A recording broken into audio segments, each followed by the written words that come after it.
In a dusty quarry at the edge of a mountain, two men stood looking at the same pile of sparkling grey stones. The first man, a local contractor, loaded the stones into a rusted truck. He called them construction aggregate. He sold them by the ton for $40 to build highways and drainage ditches. To him, the stone was a heavy, low-margin burden that required back-breaking labor to move. The second man, an expert jeweler with a sharp eye, picked up a single, smaller stone from the same pile. He didn't see gravel, he saw eternal commitment. He spent 3 weeks cutting, polishing, and setting that stone into a platinum band. He placed it under a velvet spotlight in a high-end boutique and sold it for $50,000.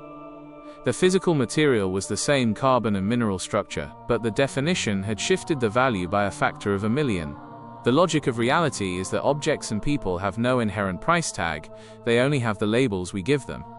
If you accept the definition the world hands you, you accept the world's budget. If you call yourself a job seeker, you are a commodity to be filtered by an algorithm. If you call yourself a solutions architect for high-stakes problems, you are a consultant to be courted. Most people spend their lives complaining about their market value without realizing they are the ones printing the price tag. When you allow someone else to define your time as hourly labor, you have surrendered the power of your life. The master of alchemy knows that the real wealth isn't in the stone, it is in the story and the name attached to it. Stop asking the world what you are worth. Start defining your presence as the solution that others are desperate to buy. There was a young man named Ethan who was desperately in love with a woman of high status and beauty. He messaged her every morning, sent flowers every week, and dropped everything the moment she called. He was perfect.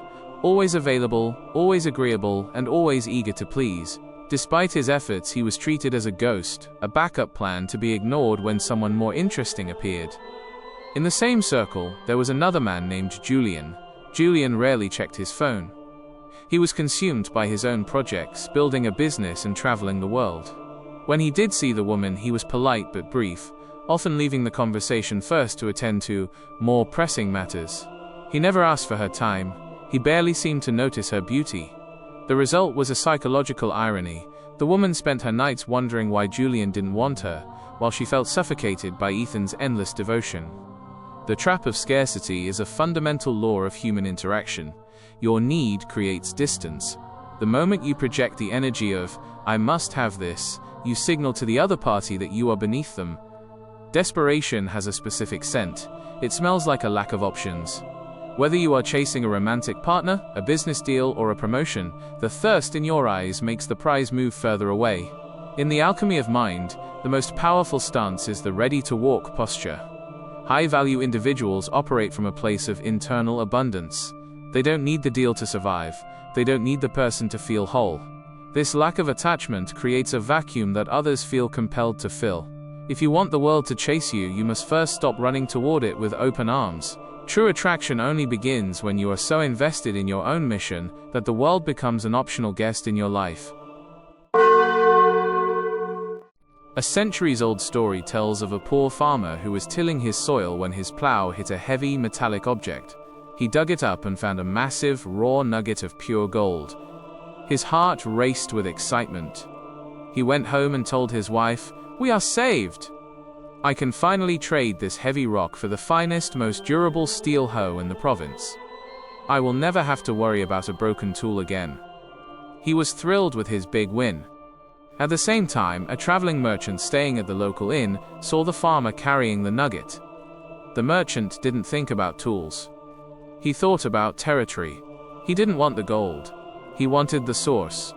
He used his modest savings to buy the farmer's entire plot of rocky, useless land for 10 times its market price. The farmer died a happy man with the best hoe in the village. The merchant died one of the wealthiest men in the country because he built a mine on the land that produced 10,000 nuggets just like the first one. You cannot earn money that you cannot see. The boundary of your wealth is exactly the same as the boundary of your perception. The farmer saw a tool because his mindset was limited to labor and survival. The merchant saw an empire because his mind was trained in the logic of systems and multiplication. Most people are currently standing on top of their own gold mine, but they are looking for a better hoe. They seek incremental improvements, a 5% raise, a slightly better title, a newer car, because their cognitive circle is too small to imagine a life without a boss. To break the cycle of mediocrity, you have to stop working on your skills and start working on your vision. You need to collide with the boundaries of your current world by talking to people who operate on a scale that scares you. If your imagination is limited to saving money, you will never understand the logic of generating wealth. The size of your life will always be an exact reflection of the size of the game you think you are playing. In a remote village by a great river, two men were tasked with moving massive granite blocks from the shore to a construction site on a hill. The first man, Silas, was a giant of a human. He prided himself on his raw strength. He strapped the stones to his back, grunting and straining, his muscles bulging until they nearly tore. He worked 14 hours a day, sweat pouring from his brow, but by the end of the week he had only moved 5 stones.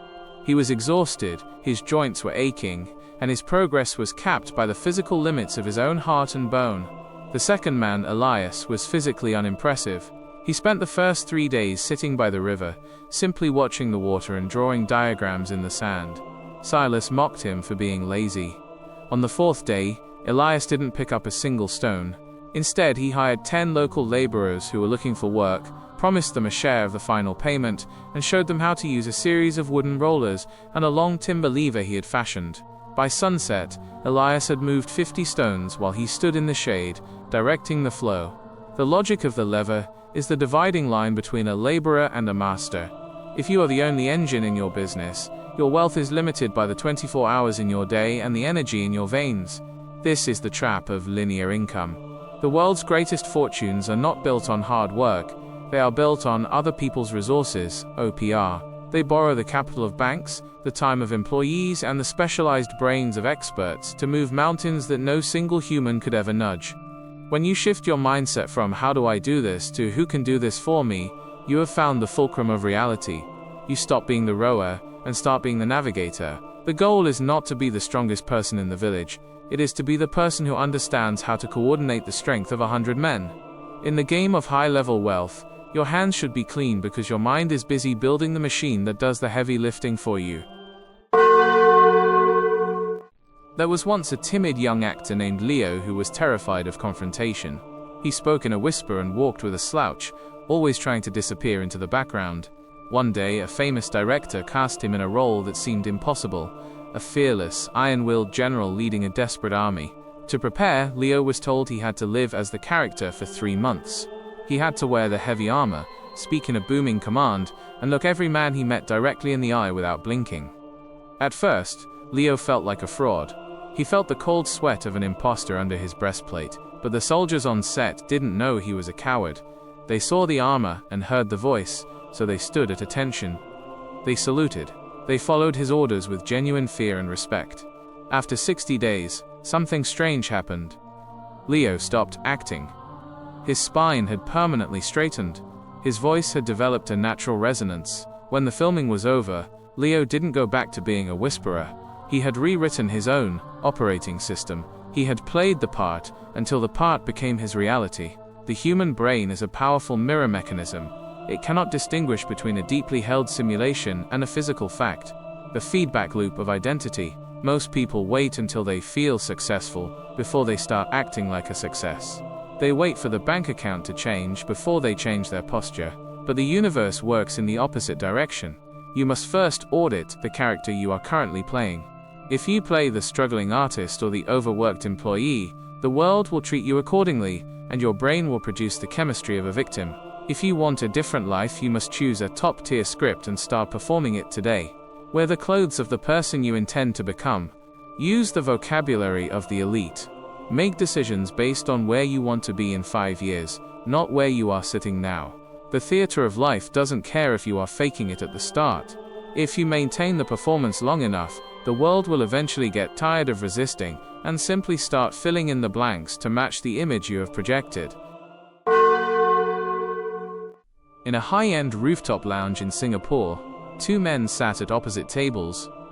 The first, a young entrepreneur named Victor, was draped in luxury. He wore a belt with a massive gold buckle, a watch encrusted with diamonds that caught every ray of light, and a shirt covered in the repeated logos of a famous fashion house.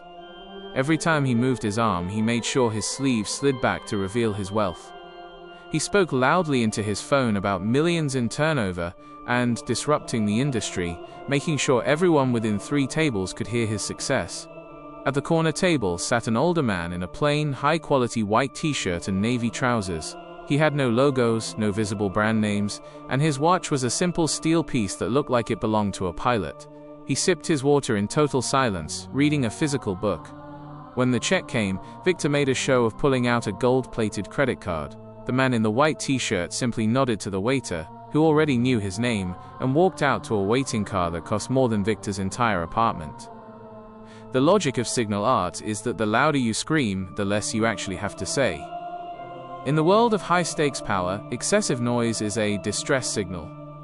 It is the behavior of the insecure, a desperate attempt to convince the world, and themselves, that they belong in the room. True strength is quiet power. When you actually possess the resources, the connections, and the competence, you no longer feel the need to perform for the crowd. You realize that attention is often a liability, and privacy is the ultimate luxury. Most people drain their energy and their bank accounts trying to look like they've made it, leaving them with no real fuel to actually go further. The master of influence knows that the most effective signal is the one that doesn't need to be sent. Your results, your calm, and your ability to walk away from the need for approval are the loudest messages you can ever broadcast. Save your energy for the work, and let your silence be the filter that keeps the amateurs guessing. In the summer of 1929, the streets of New York were buzzing with a single, intoxicating emotion: euphoria. Everyone from shoeshine boys to grandmothers was talking about the stock market. Every newspaper headline screamed about infinite growth, and the general consensus was that the old rules of economics no longer applied.